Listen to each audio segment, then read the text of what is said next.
우리가 신명기를 오늘 5번째 시간을 가지게 됩니다. 그래서 5번에 걸쳐서 이제 신명기에 있는 내용들을 우리가 중요한 것들을 살피고 이제 마치게 되는데, 신명기를 마친다고 하는 것은 구약의 율법을 이제 다 마치게 된다, 그렇게 우리가 생각을 할 수 있겠습니다.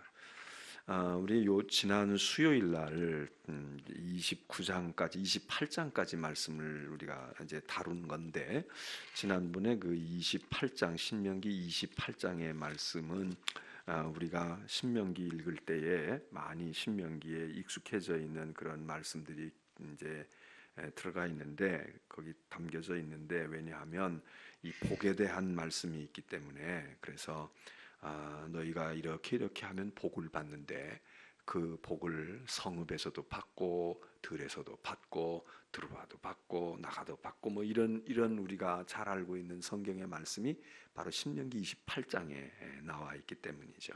너희가 내 말을 잘 듣고 청종하고 순종하고 그러면 복이 임한다. 그런데 그 다음에 이제 보면은 후반부에 가서는, 같은 28장 후반부에 가서는 무슨 말씀을 하고 있냐면, 그런데 너희가 만일 내게 이야기하고 내가 말해주는 여호와의 말씀을 너희가 듣지 아니하고 순종하지 아니하고 지키지 아니할 것 같으면 너희에게 똑같이 이제 복이 아니라 화를 당하고 저주를 받는데, 들어와도 화를 받을 거고 나가도 저주를 받을 것이고, 이렇게 복과 저주, 화에 대한 이야기를 똑같이 지금 하고 있는데, 그 전제는 단지 하나, 여호와의 말씀, 모세가 지금 전해주고 있는 여호와의 명령, 계명, 규례를 듣고 순종하면 그것 때문에 너희가 복을 받지만, 그렇지 아니하면 똑같이 너희가 그런 저주를 받게 될 거다, 이러는 말씀을 이제 28장에 하는 것으로, 모세의 그 설교, 신명기의 모세의 설교가 4개의 설교 그 모음이 있다고 말씀을 드렸는데, 그래서 3번째 설교의 마지막 부분을 그렇게 지금 모세는 복과 저주에 대한 그런 말씀으로 하고, 3번째 설교가 이제 모음집이 끝나게 됩니다. 그리고는 이제 오늘 우리가 다루는 것은 4번째 모세의 설교 모음인데,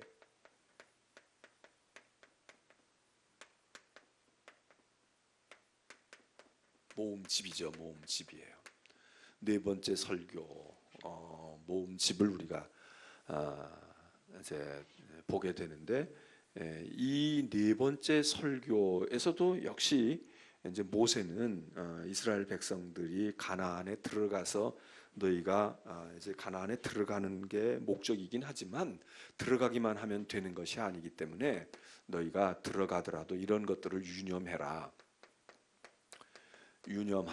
뭐 충고라고 할까, 권고라고 할까, 이런 이야기들을 이제 4번째 설교에서도 하게 됩니다. 여기서도 마찬가지로 이제 이 29장에서부터 4번째 설교가 시작이 되어지는데, 그 29장 2절에, 여러분 이제 성경을 이제 보시면서 29장 2절에 보면 모세가 온 이스라엘을 소집을 했다는 거예요. 그리고는 그들에게 이제 설교를 시작을 합니다. 그 설교 시작하면서 하는 말이 뭐냐면, 너희가 그동안에, 물론 이 지금 설교 듣는 사람들이 사실 경험한 거는 아니라고 볼 수도 있어요. 그 부모들이나 그 할아버지 할머니 세대가 본 거지만, 하여튼 이스라엘이라고 하는 그런 이스라엘 공동체가 너희가 보고 듣고 경험하지 않았냐? 거기 보면은 모세가 온 이스라엘 소집해서 하는 말이, 너희가 애굽 땅에서 너희의 목전에 바로와 그의 모든 신하와 그의 온 땅에 행하신 일을 너희가 보았나니. 누가 행했습니까? 하나님이 행한 일입니다. 하나님이 행하신 일을 너희가 보았는데, 그거는 큰 시험이고 또 이적이고 큰 기사, 그 하나님의 행위를 너희 이스라엘 너희가 보지 않았냐? 무엇을? 하나님의 행하신 것. 하나님의 행하심을 보지 않았는데, 이 하나님의 행하심은 물론 심판도 있습니다. 그런데 기적, 이사, 큰 행위, 이렇게 얘기합니다. 권능, 큰 행위, 이런 것들을 너희가 보지 않았냐? 이스라엘, 너희가 이런 걸 보고 또 직접 보지 않았으면 너희가 전에 들었다 이겁니다. 그랬기 때문에 내 눈으로 보았는데, 지금 모세는 이야기하기를 이거 보고 듣고 한 것만 그게 중요한 게 아니라, 보기는 보았는데 너희가 그거를 4절에 보면은 이렇게 얘기합니다. 깨닫는 마음, 보는 눈, 듣는 귀는 여호와께서 너희에게 주지 아니하셨다. 자, 여기 이제 이제 하나님의 심판도 있지만, 이제 사람들은 이제 하나님을 시험하기도 했죠. 광야에서 이제 하나님의 시험에 대해서 하나님이 이제 심판하시고 그랬는데, 너희가 이런 것을 보고 경험하고 또는 최소한 듣기라도, 전에 듣기라도 했는데, 문제는 보는 눈이 없었어. 듣는 귀가 없었다고. 그 마음에 깨닫지를 못했어. 이스라엘의 역사에 대한 것을 그렇게 회고하고 있는 것입니다. 그러면서 너희들이 이렇게 하면 안 된다 이거죠. 이제 이렇게 하면 안 돼. 너희가 가나안에 들어가서 살면 이제 이렇게 하면 안 된다. 응? 그리고 설교를 하면서 지금 내가 이제 이야기하는 것을 다시 말하는데, 너희가 잘 기억하고 명심하고 들어라. 이렇게 이제 네 번째 설교를 시작을 합니다. 그리고는 우리가 지금 이제 다루는 내용 가운데 이제 이게 네 번째 설교를 이렇게 하지만, 이 설교는 그렇게 길지가 않아요. 앞에서 지금 뭐 거의 다 많은 이야기를 했기 때문에 길지가 않고, 그리고 이렇게 하는 설교를 29장에서 30장까지 이렇게 설교하고 나면 31장서부터 이제 마지막 부분에 이르는 34장에 이르는 부분은 모세가 이제 자기 생을 마감하는, 그래서 거기서 한 가지 하는 중요한 일은 여호수아 후계자를 세우는 일입니다. 승계시키는 일. 그리고는 모세가 하나님을 찬양하는 모세의 노래를 부르게 됩니다. 시를 읊는 거죠. 그래서 모세의 노래를 이제 부르게 되고, 그리고는 모세가 이스라엘 12지파들을 다 축복을 합니다.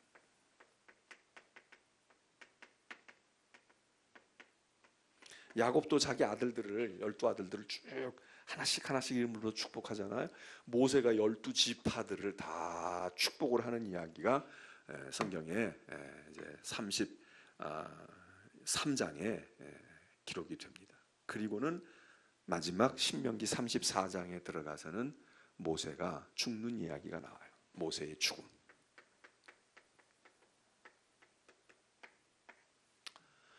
자, 이렇게 해서 신명기는 이제 끝나게 됩니다. 근데 이렇게 신명기가 끝나는데,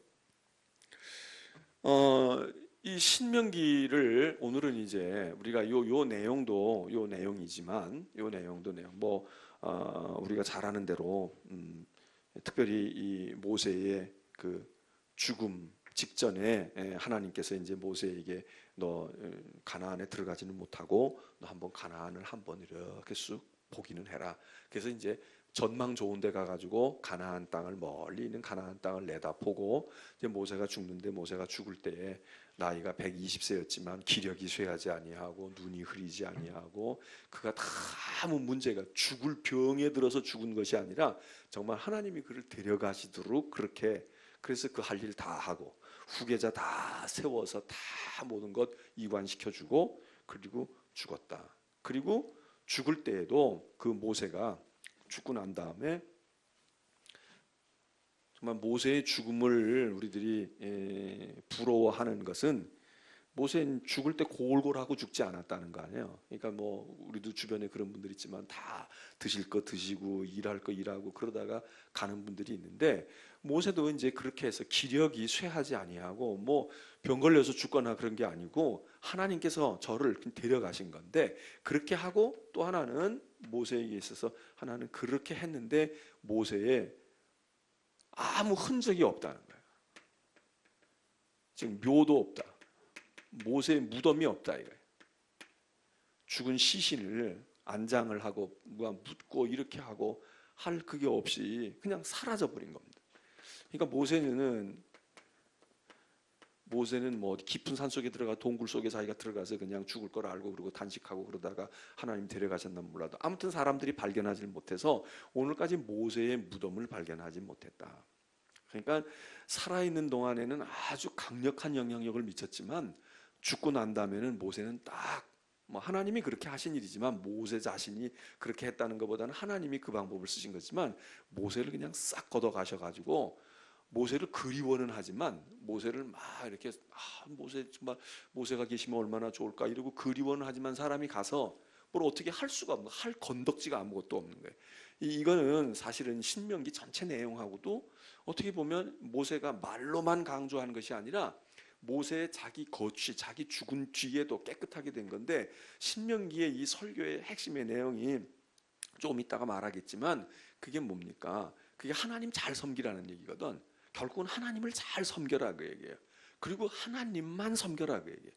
근데 까딱하면은 하나님을 잘 가르쳐준 모세도 하나님 버금가게 비슷하게 부상할 수가 있거든요. 그리고 많은 경우에 사람들은 이 보이지 않는 하나님을 섬기는 것보다는 눈에 보이는 무엇을 집착하고 무엇에다가 의미를 두기를 더 좋아해요. 그래서 우상이 자꾸 생긴단 말이에요.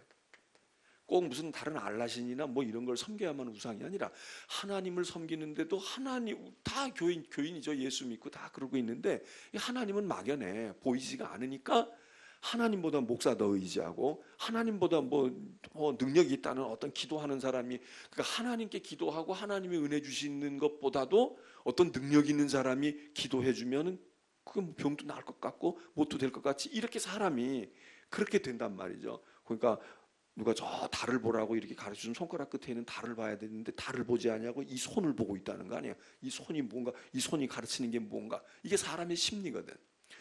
그러니까 이게 모세는 어떻게 보면 하나님을 가르쳐주는 손가락인데 하나님을 지시해주고 하나님을 말해주는 건데 사람들이 하나님은 그렇게 경험하기 쉬운 게 아니고 자기들이 직접 체험한 게 아니니까 까딱하면 인간은 하나님께로 향하여 가다가 여기서 다 머물러 버릴 수 있거든. 모세에게서 다 모세의 추종자가 될 수 있잖아요. 그래서 그런지 하나님이 모세를 싹 걷어가시는 거예요. 아주 깨끗하게 모세의 흔적도 없고 모세를 어떻게 해볼 아무 유품도 없고 무덤이라도 있어요. 거기 가가지고 뭐 절을 하든지 뭐 할 텐데 아무것도 없고 모세를 싹 사라지게 해버리고 모세가 말했던 말씀이 남아있고 율법이 남아있고 그 율법을 통해서 하나님을 딱 환히 볼 수 있도록 이걸 딱 걷어내 주신 것 같아.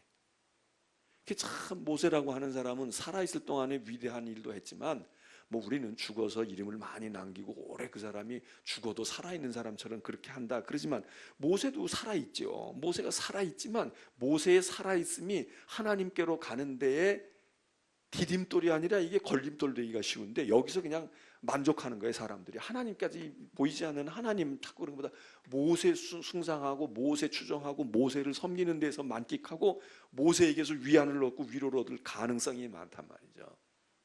그래서 그런지 하나님이 모세를 딱 그래서 이 모세를 보면 우리가 정말 모세처럼 훌륭한 영향력을 강력한 영향력을 미쳤음에도 불구하고 모세는 자기가 추앙을 받거나 숭상을 받을 수 있는 여지를 남겨놓지 아니하고 인생을 정리했다.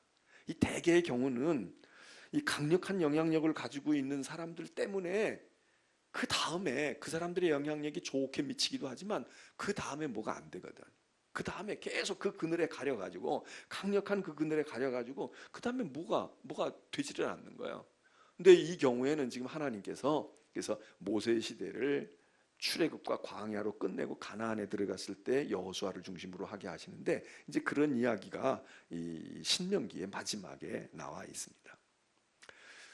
자, 그러면 오늘은 우리가 이런 이제 마지막 네 번째 설교와 사실은 여기 설교뿐만 아니라 모세의 유언 그리고 모세의 죽음 이런 게 이제 여기 다 포함이 된 거죠.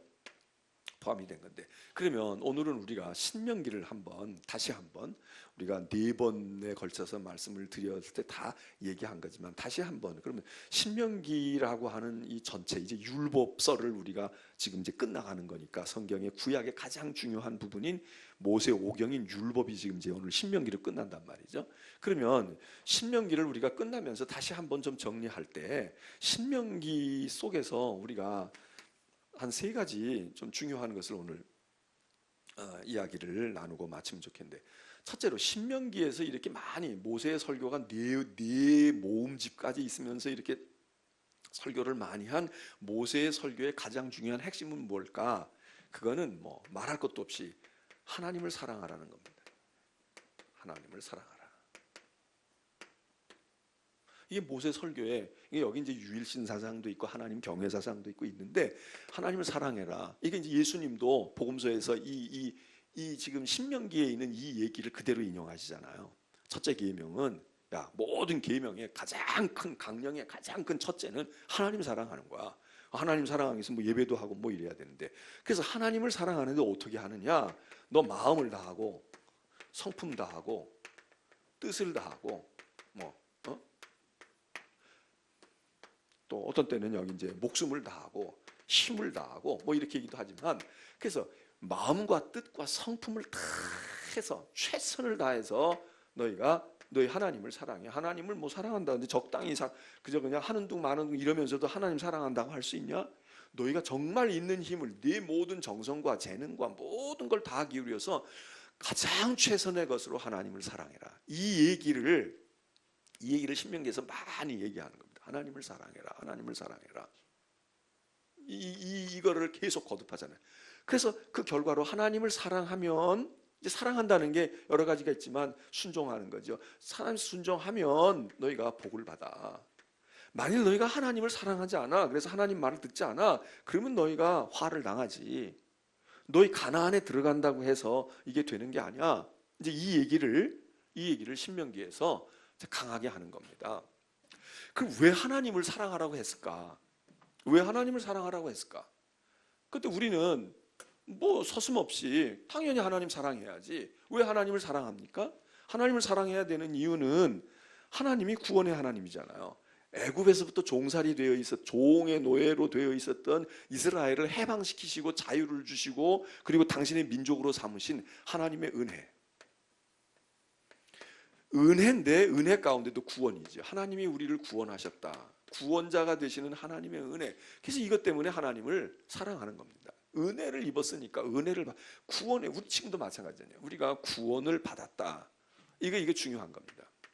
두 번째로는 뭐냐 하면, 여기서 지금 거듭 얘기하고 있는 것처럼 복을 주시는 이도 하나님이시고 심판하시고 저주하고 화를 입게 하시는 이도 하나님이신 거예요. 그래서 하나님이 주권자입니다. 이 하나님을 안 섬기고 어떤 왕을 섬길 건가, 어떤 다른 잡신을 섬길 건가, 말도 되지 않는다 이거야. 하나님이 주권자이시다. 이 얘기는 하나님이 역사의 주인이시라는 거예요. 역사의 주인이다. 그래서 여기서 조금 좀 딱딱한 이야기일 수 있는데, 여기서 이제 이 하나님을 사랑하라고 하는 이야기는 사실 무엇을 또 지금 무엇을 염려하고 무엇을 걱정하고 있느냐? 너희가 가나안에 들어가. 가나안에 그러면 꿈에도 그리던 가나안이니까 들어가면 그냥 행복이 펼쳐지고, 거기 들어가면 평화롭고, 거기 가면 공평하고 그럴 줄 아냐? 그렇지 않다 이거야. 하나님이 젖과 꿀이 흐르는 땅을 주셨는데, 너희 여기 들어가게 되면 이 가나안 사람들이 행하고 있었던 가나안 사람들의 삶이 있지. 여기 무슨 그냥 이렇게 빈 진공 같은 아무도 안 사는 가나안 땅에다 그냥 송도 매립지처럼 그냥 거기다가 우리를 새로 갖다가 집어넣은 게 아니라, 이미 가나안에는 사람들이 오랜 세월 살고 있었단 말이죠. 여러 부족과 여러 이민족들이 살고 있었다. 잡족들이, 이스라엘로 보면 잡족들이죠. 여러 잡족들이 살고 있었단 말이에요. 근데 이 사람들 자신들이 자기들의 삶이 있고, 자기들의 문화가 있고, 자기들의 관습이 있어요. 이런 것들이 너희들이 이런 것들을 그대로 배울 수도 있게 배울 소지가 있다. 그리고 이 가나안이라고 하는 사람들이 여러 이제 족속들이 있지만 이 사람들은 뭐예요? 이스라엘 유대인하고는 달라요. 이스라엘은 유목민이에요. 이 사람들은 돌아다니는 사람들이야. 근데 이 사람들은 농경 문화를 가지고 있어요. 정착하고 있는 사람들이야. 땅에다가 집을 짓고, 그리고 그 집을 오늘 이렇게 지어놨다가 내일 이 옆에다가 더 짓고, 위층으로 올려 짓고, 땅으로 파고 짓고, 그러면서 점점 자기들의 영역을 넓혀가요. 그리고 안정된 생활을 해. 그래서 여기는 부가 굉장히 중요해. 부요함이. 부를 사랑하게. 유목민도 물론 부자가 있죠. 낙타도 많고. 그러나 이 사람들은 돌아다녀야 돼. 돌아다니려고 하면은, 돌아다니는 삶이 되면은 부에 대해서 축적하거나 집착하는 일이 이것보다는 적단 말이죠. 이게 사람이 도시가 형성이 되면서부터 사람들이 이런 찬란한 문명, 쾌락의 문명 이런 게 하지, 떠돌아다니는 떠돌이가 돼봐요. 그냥 산짐승처럼 들짐승처럼 떠돌아다니는 거야. 그러면 먹을 것이 있는 곳으로 찾아가면 돼요. 먹을 곳이 있는 곳으로. 그래서 겨울철에는 여기 따뜻한 데 갔다가 추우면은 이제 여름이 오면은 또 어디로 뭐 중간으로 간다든지 이렇게 철새처럼 돌아다니는데, 철새로 떠돌아다니는 사람들이 뭐를 지금처럼 교통수단이 발달한 것도 아닌데 가지고 가봐야 얼마나 많이 가지고 가겠어요. 그냥 가지고 가봐야 제 발로 걸어가는 소새끼 양새끼들이나 끌고 다니는 거지, 뭘 거기다가 바리바리 싣고 뭐 무슨 가장 진물을 마련하고 이러지를 못는. 그러니까 욕심이라고 하는 것이 이게 차원이 다른 거예요. 근데 땅을 짓고 살게 되면, 땅을 차지하게 되면 땅의 영역을 차지하고 점점 넓혀가기 위해서 서로 경계선에 다툼이 생긴단 말이에요.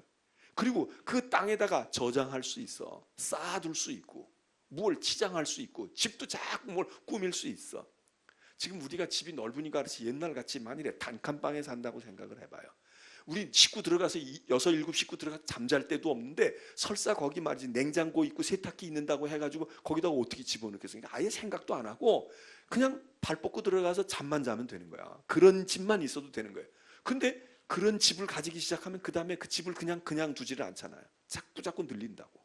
자꾸 견고하게 짓는 거예요. 옆으로 못 늘리면 위라도 올라가는 거야. 자꾸 고층으로 올라가는 거예요. 그러면서 뭐가 돼요? 여기에 인간의 욕심이, 그리고 이 욕심이라는 건 뭐예요? 세상 것이야. 이게 뭐 집을 크게 졌다고 여기다가 성령의 은사로 뭐 어떤 방은 사랑의 방으로 만들고 어떤 방에는 무슨 뭐 온유의 방을 만들고 이래, 다 세상 것으로 채워.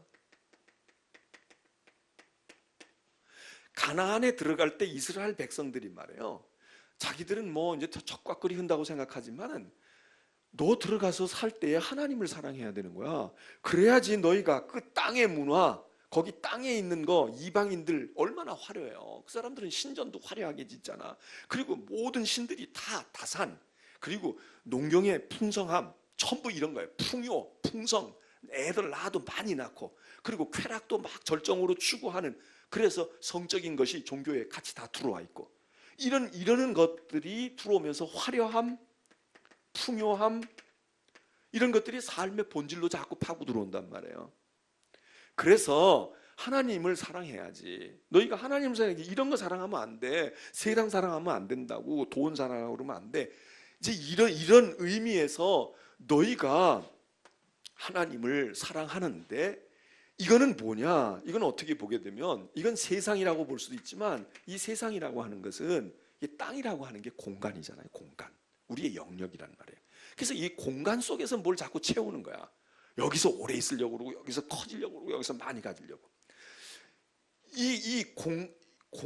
공간을 중심으로 하고 있는 이 땅에 집착하고 있는 이거의 위험성을, 이걸 언제나 의식하고 의식적으로 반작용으로 이걸 물리치고 자꾸 물리치려고 하는 게 뭐냐? 이게 시간이거든요. 이게 시간이야. 그러니까 이 공간적인, 그래서 어떤 사람은 이걸 공간의 신학이다 이렇게 말하는 사람도 있는데, 이 공간 속에서 자꾸 삶의 무엇을 채워가고 누리고 여기다가 쌓고 여기서 뭘 하려고 하는 이 위험성을 하나님을 사랑하는 사람들은 어떻게 해야 되느냐? 시간의 영역에 관심을 가져라 이거예요. 시간의 영역에 관심을 가져라. 시간이라는 게 뭐예요? 시간이라는 거는 역사예요. 우리에게 있어서는 역사라고.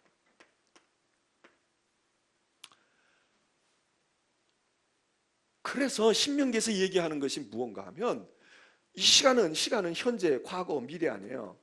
과거, 현재, 미래 이렇게 된단 말이에요. 너희의 과거를 돌아봐. 너희의 과거를 돌아봐라. 그럼 과거를 돌아볼 때 뭘 돌아봐? 아까 우리가 조금 아까 29장 성경 말씀 읽었지만 너희의 과거를 돌아보면 하나님이 무엇을 행하셨는지, 하나님의 행하신 일들. 그래서 이 시간은 우리 말로는 역사라고 볼 수도 있는데, 이 역사를 한문으로 쓰면 두 가지의 역사가 있을 수 있어요. 이런 역사, 히스토리라고 하는 역사가 있고, 또 하나는 일한다는 역사가 있어요. 워크. 이 역사가 있어.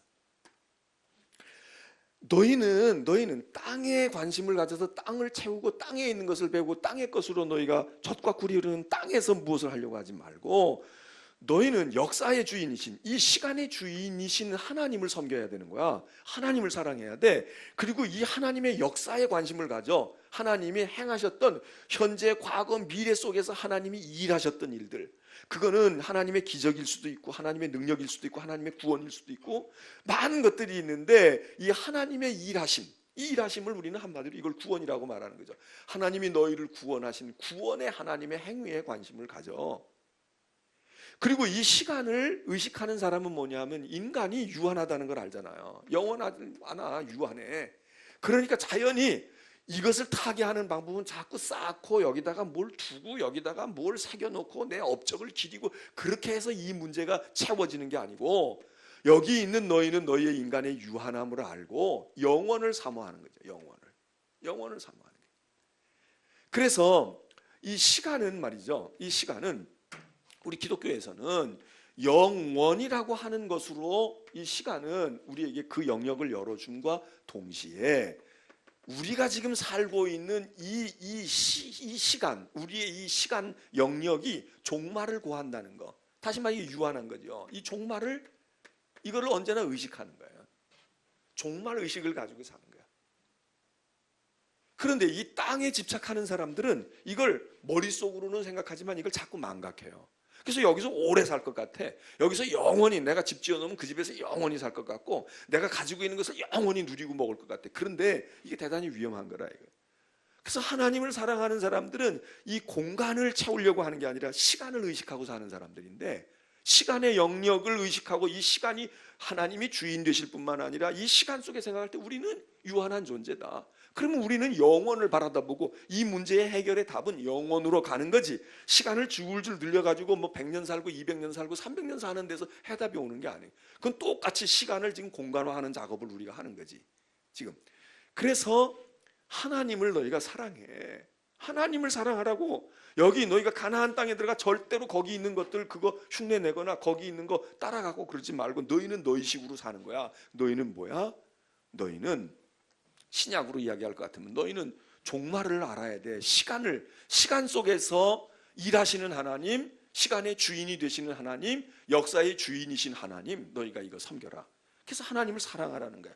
너희는 하나님 사랑해야 돼. 가나안에 들어가도 사랑해야 될 게 많고 좋아할 게 많이 있지만, 그렇게 하게 되면 너희는 거기 있던 백성들하고 똑같이 너희의 운명이 똑같이 그렇게 된다. 너희 쫓겨남을 당한다. 근데 역사적으로 그 전철을 그대로 밟아가잖아요.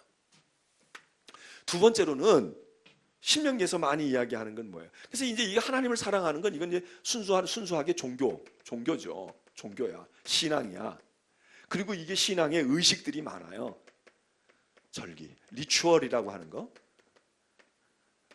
그래서 다 예배드리고 뭐 제사드리고 하는 이런 의식을 가지잖아요. 이게 예배드리는 의식, 종교 예배 의식, 이런 거를 통해서 이제 이거를 실천하고 이걸 경험하는 거예요. 그래서 우리가 뭐 주일날 예배드리거나 뭐 성찬식을 행하거나 이런 것들이 다 여기에 해당되어지는 의식이란 말이에요. 두 번째로는 신명기가 얘기하는 건, 그러면 그냥 이스라엘은 들어가서 하늘만 바라다보고 사느냐? 그렇지 않아요. 그러니까 두 번째 계명이 뭐냐? 이웃을 사랑하라는 거야. 이웃이 뭐예요? 사람이야. 사람 사랑이야. 그래서 이게 이제 율법의 대강령, 율법의 두 기둥이잖아요. 근거가 되어지는데, 예수님께서 어떤 사람이 와가지고 뭐 얘기하고 그럴 때 예수님이 이렇게 요약해 주잖아. 야, 계명을 요약하면 이거 두 개야. 하나님 사랑이고 이웃 사랑이야. 하나님 사랑은 너 마음을, 네 마음과 힘과 정성, 뜻, 목숨 이거 다 해서 하는 거고, 네 이웃 사랑은 여기서는 말을 간단하게 하셨는데 내 몸처럼 사랑하면 돼. 내가 너 사랑하는 것처럼. 사람은 똑같아. 너하고 다 똑같아. 그러니까 너 사랑하는 것처럼 네가 날 사랑할 때 어떡하나. 그렇게 생각하고 하면 된다. 그거 실천하면 돼. 내 몸처럼 사랑해라. 이렇게 말씀을 간단히 하셨는데 신명기 속에서는 이 부분의 내용이 많은 거예요. 더 분량으로 보면 하나님을 사랑하는 게 더 제일 첫 번째 중요한 거니까 이 얘기 많이 해야 될 것 같지만 사실 이 얘기는 이거에 비하면 분량이 작아요. 왜 작겠어요? 중요하지 않아서가 아니야. 하나님을 사랑하는 데는 사실 뭐 자질구레하게 뭘 많이 얘기할 게 별로 없어요. 뭐 아니 하나님이 배가 고파야 뭐 하나님 드시려면 말이야 너희가 아침에는 죽 끓여드리고 저녁에는 밥 해드리고 저녁에는 점심에는 밥 해드리고 저녁에는 뭐 스테이크를 구워서 드려라 이러지. 하나님이 무슨 잡수실 것도 아니고 입으실 것도 아니고 하나님이 무슨 뭐 외로우신 분도 아니고 하나님이 뭐 무료해가지고 하나님을 즐기게 하기 위해서 우리가 어떻게 술을 쓸까 이럴 것도 없어요. 그건 다 인간의 문제야. 그러니까 하나님에 대해서는 네가 그냥 마음을 다하고 정성을 다하고 너 하나님이 어떤 존재인지를 알고 하나님만 섬기면 돼. 하나님을 우선으로 섬겨. 그러면 그건 간단해요. 이거는 간단해. 그런데 인간을 사랑하는 문제는 인간들은 복잡해. 인간들은 뭐가 결핍되는 것도 많고 인간들은 상황이 많고 그러니까 이걸 디테일하게 구체적으로 하나씩 언급, 중요해서가 아니라 하나씩 언급을 해주는 거지. 하나씩. 이웃이 누구냐 이거부터 얘기한단 말이에요. 이웃이 누구냐. 그냥 넓게 보면 사람이에요. 인간은 신앙인은 사람을 사랑하는, 하나님도 사랑해야 되지만 사람을 사랑하는 거지. 안식일이 사람을 위해서 있지 사람이 안식일을 위해 있냐? 예수님도 그런 말씀하셨지만 그렇게 볼 때에는 그냥 모든 사람인 거야.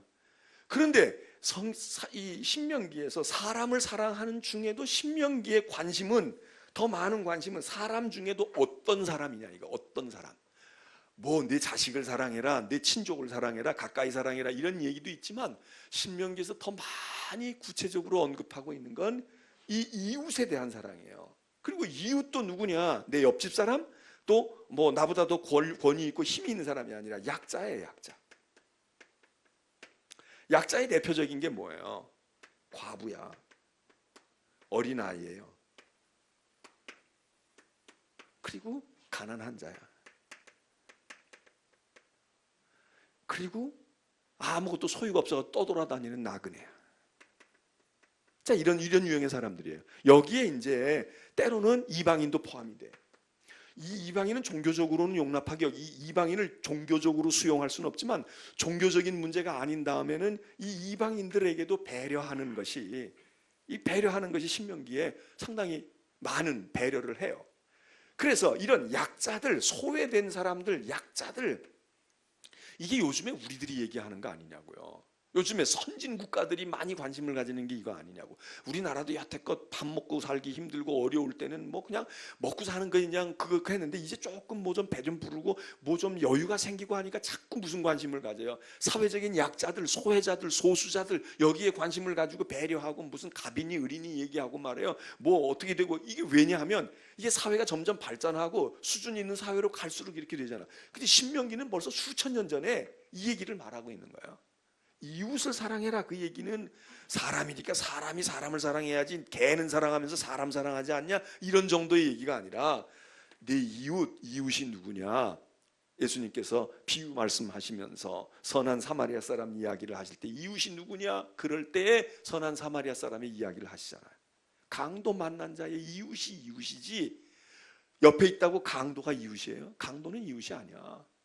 그러니까 그런 사상이 신명기 속에 있는데 이 이웃을 사랑하라. 그래서 여기서 구체적인 얘기를 많이 하는 거예요. 심지어는 죄인들에게까지도 배려를 해야 돼. 그래서 죄인들에 대한 배려가 뭐예요? 도피성이야. 도피성이라고. 죄인들도 변명할 기회를 줘야 돼. 죄인들도 실수로 그렇게 한 사람에게는 무조건 때려 죽일 게 아니라 이 현장에서 붙들린 것들은 그냥 다 때려 죽인단 말이에요. 그냥 분명한 확신범들은 때려 죽여도 어떻게 할 수가 없어. 그런데 죄에 대한 확신, 이 사람이 고의로 그랬냐 이런 확신이 없는데도 그냥 죄를 저질렀고 이 사람 때문에 무슨 문제가 생겼다고 해가지고 이 사람을 또 때려 죽이냐. 그러면 원수가 원수를 낳게 안 돼. 그러니까 도피성. 이거는 죄인까지도 무언가를 배려하는. 그래서 이웃사랑에 대한 이야기를 이 신명기가 많이 이야기를 해요. 이웃 사랑을 너희가 가나안에 들어가게 되면 너희 거기 떠돌이하고 나그네 있을 때만 문제가 아니라 다 집 짓고 사는데 집 없는 사람도 생기고 농사 짓는데 농사 못 지어서 아무것도 없는 사람도 생기고 하니까 너희들이 이 이웃에 대해서 관심을 가져라. 그 다음에 세 번째로는 신명기에서 세 번째로는 중요하게 이야기되어지는 것이 거듭거듭 이야기되는 게 바로 이 둘을 다 수용을 해서 다 해야 될 뭐냐, 들어라. 무엇을 들어? 하나님 사랑하라는 말 좀 들어. 이웃 사랑하는 말을 들으라고. 이스라엘아 들어라. 이걸 쉐마라고 그래. 쉐마의 신앙. 이스라엘아 들어라. 암만 하나님 사랑하라고 얘기해도 안 듣고 이웃을 사랑하라고 그래도 아까 29장 말씀 우리가 보았잖아요. 너희가 보았어. 하나님이 어떻게 했는지, 너희들이 어떻게 하나님을 시험했는지, 너희가 직접 장본인들이고 너희 할아버지 너희 할머니들이 그 짓을 한 사람들이고 그래서 이 얘기 듣고 너희가 알고 있어. 그런데 너희가 그렇게 듣고 있음에도 불구하고 보지도 못하고 깨닫지도 못하고 너희가 그러고 있었는데 제발 좀 들어. 이 들으라는 말은 귀로 들을 뿐만 아니라 마음판에 새겨두고 너희가 명심하고, 그리고 너희 선조들은 안 하고 너희 앞에 있는 세대들은 안 했지만 너희들은 가나안에 들어가게 되면 진짜 이거 해야 돼. 꼭 들어야 돼. 이 얘기입니다. 이게 아주 중요한 거예요. 하나님의 말씀을 이런 계명이죠. 계명 말씀을 들어라. 이 들으라고 하는 말은 첫째는 뭐예요? 첫째는 들어라. 이 얘기는 순종해라 그거죠. 순종해. 고집 부리지 말고 딴짓하지 말고 실천하고 실행하고 순종하고 살아. 어? 이게 이제 신명기가 강조하는 거예요. 순종해라. 들어. 그런데 이 들으라고 하는 말에는 그것과 더불어 너 우리 듣는 사람 자신이 잘 들어야 돼 이러는 말만 있는 것이 아니라, 이거는 말이죠, 내가 들어가지고 이제 들으라고 이야기하면서 또 무슨 말도 하냐면 너희가 너희 자녀에게 가르치라는 거예요. 교육해라. 너만 듣고 순종하는 대로 끊지 말고 너 들었어? 알았어? 너 그대로 살았어? 그러면 교육해. 가르치라. 무엇을? 여기 있는 이 하나님의 말씀과 계명 이거를 가르쳐라. 교육에 대한 이야기를. 그래서 이스라엘 사람들은 이 어린아이들도 이 신명기를 그렇게 외운다는 거 아니에요. 이 신명기를 어려서부터 이 말씀을 외우고 그리고 기억하는 거예요. 그런데 우리도 교육을 얼마나 중요해요. 우리 한국 사람들도 교육 그러면 뭐 세계에서 뭐 둘째가라면 서러운 거지. 근데 우리는 교육이 중요하다는 건 우리 기독교가 들어오기 전부터 우리도 이 교육에 대한 뭔가 이상적인 거, 이건 이제 유교 문화에서 우리는 나온 건데, 유교가 학문을 숭상하잖아요. 학문을 숭상하는 그런 사상이잖아. 그래서 뭐 칼 쓰는 사람보다 뭐 장사하고 이러는 사람보다 글 읽고 앉아가지고 말이죠, 뭐 철학을 논하고 무엇을 사상을 논하고 이런 선비를 굉장히 우월하게 보잖아요. 선비를. 그래서 요즘에 우리나라도 교수들이면 제일이야. 우리나라도 지금 뭐 교수가 다 판치잖아. 사실은 뭐 교수들 빼놓고는 다 우리는 2류 3류 인생인 거예요. 아무리 돈을 많이 가지고 있어도 이 가방끈이 길고 그리고 박사가 돼 있다 뭐가 돼 있다 이러면 그 앞에서는 왠지 모르게 사람이 왠지 모르게 열등감을 가져.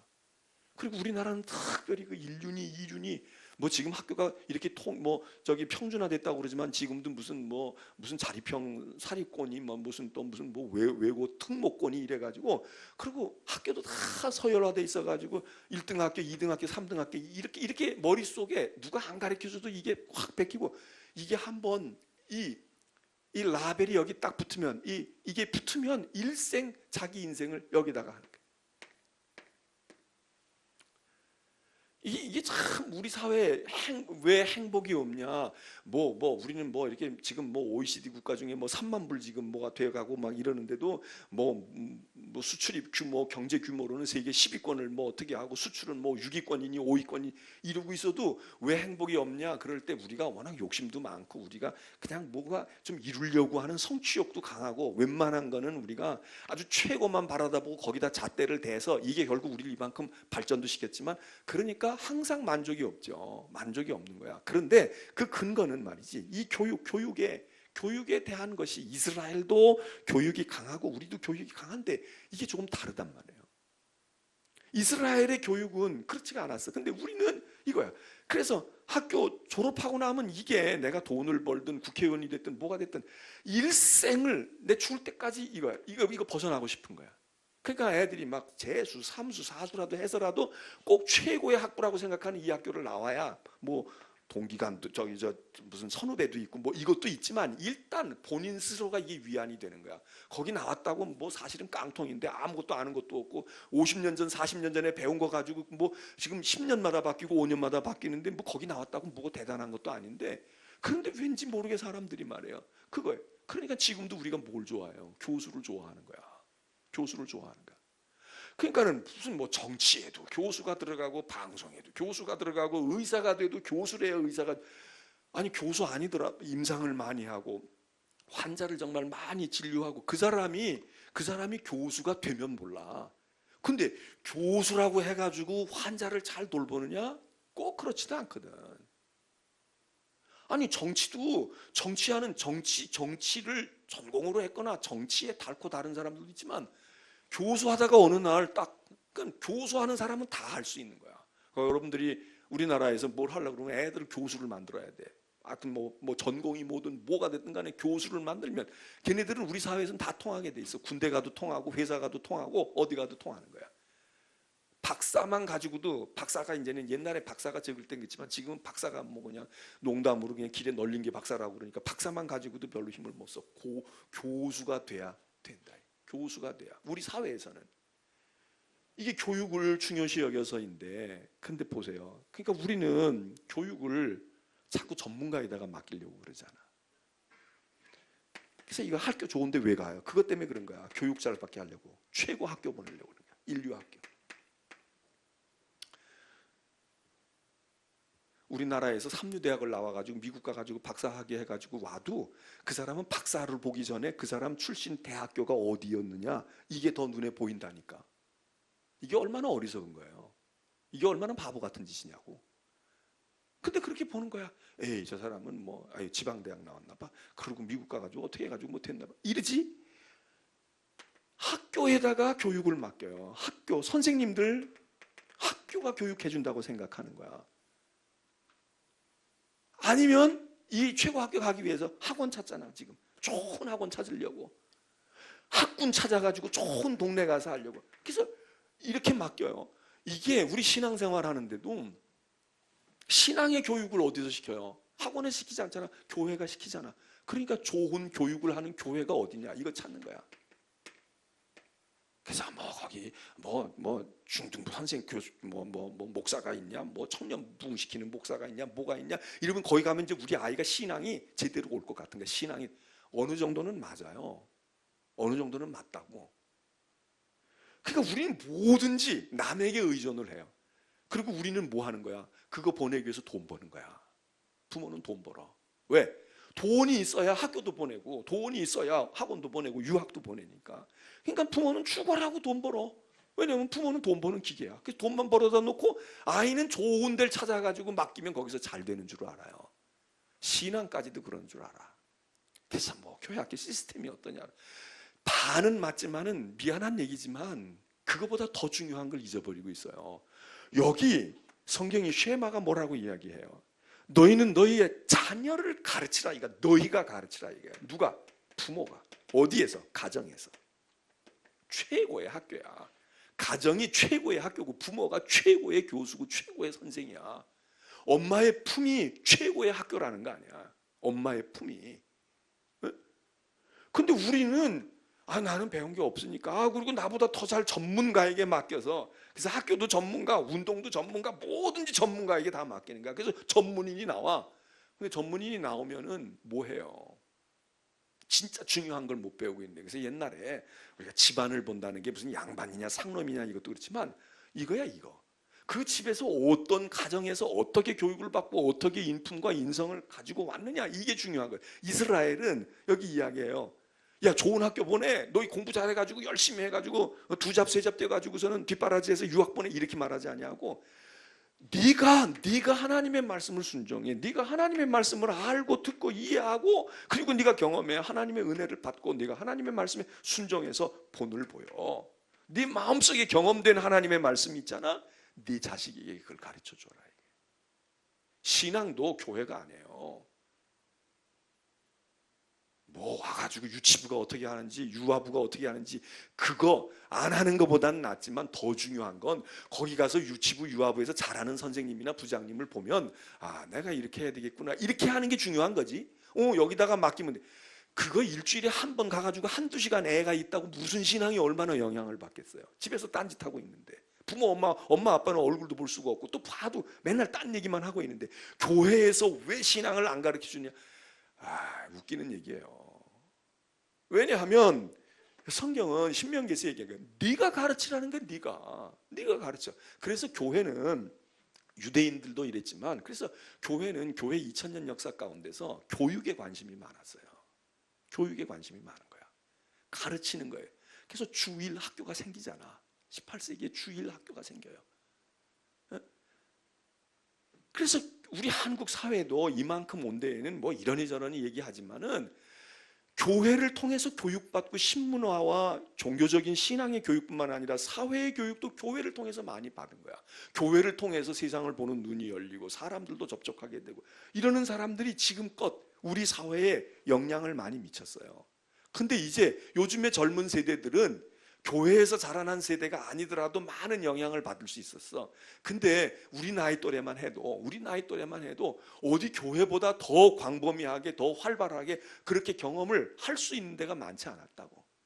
그 교회는 또 교육을 강조했으니까 아이들에게 자꾸 글도 깨우치려고 그러고 성경도 가르치고 이렇게 해서 의식화시키고 이러는 데가 어디 있어요. 그래서 그 사람들이 그래도 교회에 지금 이 사회 우리 사회에 나이가 좀 들어있는 세대들 가운데 리더들은 비율로 볼 때 교인들이 많다고 의식이 많이 깨어 있고 그런 걸 어려서부터 보고 신념도 가지고 그랬으니까. 그런데 그거의 최고봉은 교회가 한 역할도 중요하지만 가정교육을 이야기합니다. 그래서 여기서 중요한 것은 교육이라는 포인트하고 하나는 가정이에요. 이스라엘이 나라도 망하고 성전도 다 허물어졌지만 버틴긴 이유는 교육이라는 거 아니에요. 교육이야. 그래서 사실 교회보다 학교가 더 중요한데 그렇게 보면 학교가 더 중요한 거예요. 그래서 이 교육을 누가 했어요? 랍비들이 했단 말이에요. 랍비들이. 이스라엘에 제사장이 있어요? 제사장 없어. 제사장이 언젠가 다 사라져 버렸어. 제사장이 없지만 이스라엘이 이어져 오는 이유는 랍비가 지금도 존재하는 거예요. 지금도 회당이 있잖아요. 이 회당은 예배 드리는 장소이기도 하지만 이 시나고그 회당은 굉장히 중요한 교육의 장이에요. 그리고 이 회당보다 더 중요한 건 가정이야. 가정에서 교육을 하는 거야. 신앙 교육도 그렇고 세상의 교육도 그렇고 무엇도 가정에서. 그리고 이 교육이 물론 과학도 가르치고 예능도 가르치고 가르쳐야 되지만 교육의 내용이 뭐냐? 교육의 내용이 이거야. 쉐마 들어라. 뭘 들어? 하나님의 계명이에요. 이거 가르치는 거야. 이걸 가르친다고. 모든 사람이 이거 여호와 하나님을 사랑해야 돼. 이웃을 사랑해야 돼. 하나님을 섬길 때는 이렇게 해야 돼. 이게 교재의 내용이에요. 그래서 신명기가 유치부 아이들도 그러고 초등부 아이들도 그러고 이 신명기의 내용이 이스라엘아 들어라. 너희는 여호와 하나님을 섬겨야 돼. 어려서부터 하나님을 섬기고 너희가 그 말씀을 마음판에 새겨야 되고 순종해야 되고 그러면 복을 받을 것이고 안 그러면 이게 그러니까 우리는 열정이나 의지에서는 이스라엘 못지 아니한데 우리는 교육의 내용이 달라. 우리는 교육의 내용이 하나님의 말씀이 아니에요. 신앙과 종교가 아니야. 그러니까 여긴 가치관이 없어요. 기술만 배우고 요령만 배우기에 바쁜 거야. 입학시험에 들어가는 점수 따기 위한 교육만 하기에 바빠. 그러니까 이게 깊이도 없고 조금 지나고 나면 지쳐버리고 이게 자기 인생에 영향을 못 미쳐. 좋은 대학 나왔다고 그 대학의 가치가 더 높고 안 그런 대학 나온 사람은 가치관이 더 낮고 이 차이가 없잖아요. 근데 여기는 하나님의 말씀을 가르쳐라 이거야. 누가? 딴 데서보다 네 부모가 네 집에서 가르쳐. 하나님 섬기는 걸 가정에서부터 해라 이거야. 이게 최고의 학교인 거지 여기가. 그러니까 이스라엘이 나라가 망해도 2000년씩 나라가 망해서 또 돌아다녔어도 들어와가지고 저러고 지금 저러고 살고 있잖아. 그래서 이 신명기는 우리가 윤리와 무슨 종교적인 그런 것만이 아니라 이런, 그러니까 이 계명이라는 것과 더불어 이 계명과 말씀이 그냥 공중에 떠 있는 글자로 되어 있는 사서 삼경 이것만 외워주는 게 아니라 이 하나님의 말씀과 계명을 가지고 살아온 이스라엘 사람들의 삶이 있다 이거예요. 이게 신앙이고 이게 역사야. 이스라엘의 역사야. 이것과 이거를 합쳐가지고 가르치는 거야. 하나님의 말씀을 너희가 광야에서 어떻게 들었니? 그 말씀 안 들으니까 어떤 결과가 어디? 그 말씀은 왜 그런 말씀을 했겠어? 그러니까 이 말씀과, 그래서 이제 우리는 이거를 신학을 공부할 때는 그런 얘기를 많이 해요. 하나님의 말씀이 텍스트야. 텍스트. 성경이지. 근데 이 하나님의 말씀이 그냥 객관화돼 가지고 활자로 그냥 이렇게 떠 있는 말씀, 그 말씀이 아닌 거예요. 이 말씀이 우리의 삶 속에서 들어와 있어. 컨텍스트 속에서. 이 두 가지. 텍스트와 컨텍스트, 이 둘이 만나지는 거야. 이게 살아있는 말씀이 돼. 이거를 가지고 있을 때 이게 삶 속에서 신앙이 되는 거예요. 믿음이 되는 거예요. 그리고 그 믿음은 삶을 바꿔가. 삶에 영향을 준다고. 근데 우리는 다 따로 국밥이야. 따로 놀아. 텍스트 따로 있고 내 컨텍스트가 따로 있어요. 내 삶의 자리가 따로 있어. 그냥 나 성경 교회에서는 그냥 아멘 믿습니다. 그러고 집안에 가도 벌써 집에서도 아니야. 밖에 나가면 더 아니야. 그러니까 아무 연결이 안 돼. 단절되고, 그리고 이게 겉돌아. 그러니까 이중적이 돼.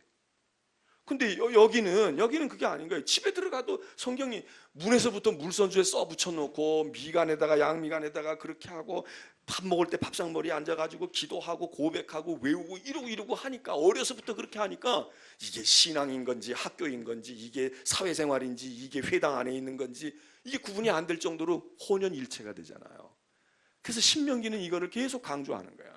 그래서 예수님도 신명기를 많이 외우셨던 것 같아요. 뭐 당연히 유대인이니까 외웠겠지만, 그래서 예수님의 말씀에서도 인용하는 데서도 신명기 얘기를 많이 인용을 하시는 거야. 많이 인용을 하는. 그게 그냥 나오는 거지. 자연스럽게 뱅게 나오는 거예요. 자, 오늘 거기까지 말씀을 드리고, 신명기는 정말 신약의 복음서와 같은 겁니다. 그래서 신명기의 이 사상이 지난번에도 말씀을 드렸잖아요. 이스라엘의 역사에 헤브라이즘을 이루는 사상의 근간이 되고, 그리고 이 신명기 사상이 예언자들의 사상이 되고, 예언자들의 사상이 종교의 핵심처럼 되어진다고. 그래서 많은 예언자들이 다른 나라에서는 보이지 아니하는, 찾아보기 어려운 독특한 이스라엘의 리더들과 영향 미치는 사람들이 나오는데, 그 사람들이 예언자들이라고요. 그 예언서들이 전부 이 신명기의 바탕을 둬요. 그리고 역사를 기록하는 것도 마찬가지고, 우리는 사상의 큰 산맥을 지금 이 신명기 속에서 보고, 그것이 역사와 관계가 있는, 그래서 기독교 신앙은 역사적인 신앙입니다. 역사적인 신앙이지 역사 없는 그냥 이것도 뭐 있는 것도 없고 없는 것도 있고 그렇지 않아요. 기독교의 신앙은 역사적이고, 그래서 종말 의식이 있는 이런 거다. 그걸 기억하고, 요 다음 시간에는 이제 신명기 끝나고 여호수아로 들어가게 되겠습니다. 여러분들이 여호수아 읽어가지고 오시기를